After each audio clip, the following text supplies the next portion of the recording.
Welcome to Echoes of the Past, the channel where history lives, breathes, and speaks. It's raw, real, and unfiltered. These are the true stories they didn't teach you in school.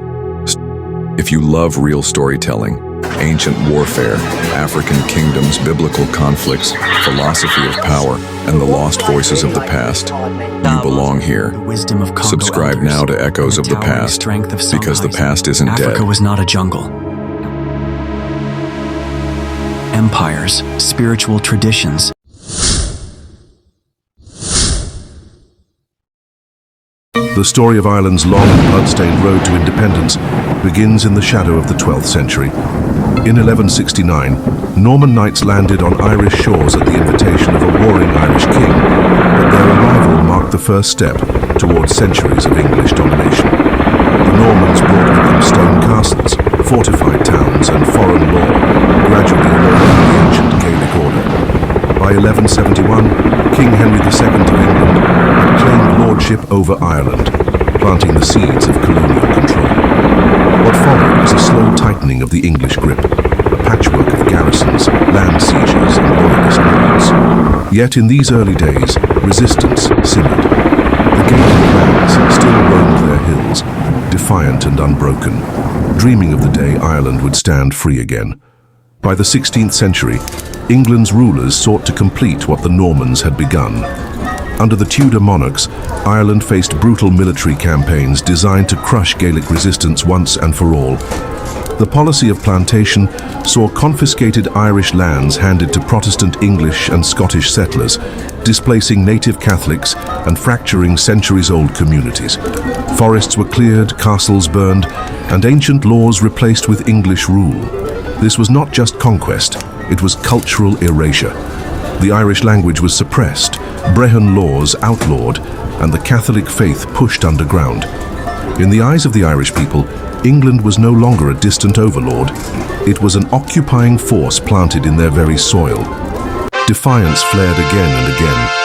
In the late 1500s, leaders like Hugh O'Neill, the Earl of Tyrone, rallied Irish clans in the 9 Years' War, the largest Gaelic uprising against English rule. For a time they held their ground, defeating English forces in famous battles like the Battle of Yellow Ford in 1598. But England's military machine was relentless.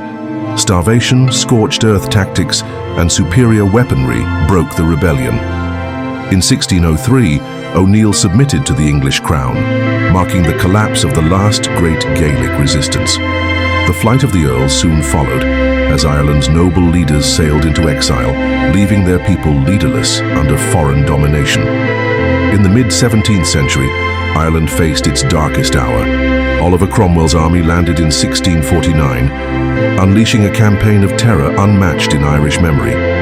Towns like Drogheda and Wexford became slaughterhouses, their streets running with blood. Thousands were massacred, and survivors were driven from fertile lands into the barren West. Cromwell's words, "Go to hell or to Connaught," became a curse etched into history. Churches were desecrated, priests hunted, and Irish culture pushed further toward extinction. The devastation was so complete that Ireland's population plummeted, and the scars would fester for generations. By the 18th century, Ireland was chained by laws as ruthless as any sword. The penal laws stripped Catholics, the vast majority of the population, of land ownership, education, voting rights, and even the right to own a horse worth more than £5. The goal was clear: to crush Catholic identity and ensure Protestant English dominance. Yet in secret, Irish traditions lived on. Hedge schools taught children in the open countryside, poets kept the Irish language alive, and whispers of rebellion passed from father to son. Ireland's fight for freedom had gone underground, waiting for its moment to rise again. In the late 18th century, the winds of revolution swept across the Atlantic and the Channel. America had broken free from Britain, and France had cast down its monarchy. Inspired by these uprisings, the Society of United Irishmen, a coalition of Catholics and Protestants, rose with the dream of a free, equal Ireland. In 1798, rebellion erupted. It was fierce, bloody, and doomed. Poorly armed rebels faced seasoned British troops, and though they fought valiantly at places like Vinegar Hill, they were crushed. Mass executions, floggings, and burnings followed. But the rebellion's legacy was eternal. It proved that Irish freedom could unite all faiths under one banner. The failure of the rebellion paved the way for a political tightening of chains. In 1801, the Act of Union merged Ireland and Britain into a single united kingdom. The Irish Parliament in Dublin was dissolved, its authority swallowed by Westminster. Promises of Catholic emancipation were broken, and Ireland's governance passed entirely into the hands of a foreign power. The once proud halls of Irish politics fell silent, and the nation's destiny was decided an ocean away. Resentment smoldered like a slow-burning fire, waiting for the day it would ignite again. Not all wars are fought with muskets and cannons. In the early 19th century, Daniel O'Connell, the Liberator, wielded the weapon of mass political mobilization. He rallied millions of Irish Catholics through peaceful monster meetings, demanding Catholic emancipation and the repeal of the Union. Against all odds, O'Connell won the right for Catholics to sit in Parliament in 1829, a monumental victory without a single shot fired. Though the greater dream of repealing the Union remained unrealized, O'Connell proved that Irish voices, united and disciplined, could shake the empire. Then came a catastrophe beyond war. In 1845, a blight blackened Ireland's potato crops, the staple food for millions. For 7 years, famine ravaged the land. While the people starved, ships laden with grain left Irish ports for export under British control. 1 million perished, another million fled, scattering to America, Canada, and Australia. Gaunt faces lined the roads, mass graves filled the countryside, and the Irish population was forever scarred. The famine was not merely a natural disaster. It was a wound deepened by political negligence and colonial greed. In the famine's wake, a new breed of revolutionaries emerged. The Fenian Brotherhood, founded in the 1850s, pledged to end British rule through armed insurrection.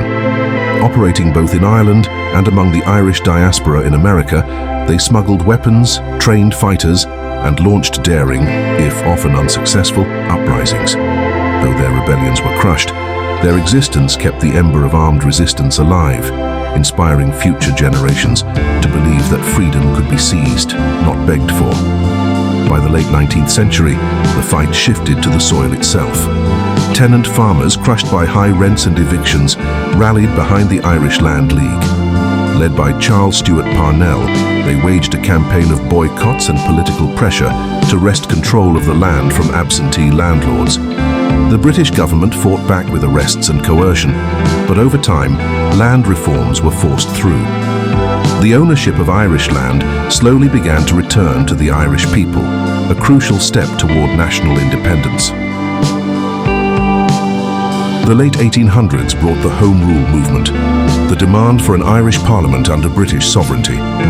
Bills were introduced in Westminster, championed by Parnell and his successors, but each attempt met fierce resistance from Unionists in Ulster and hardline British politicians.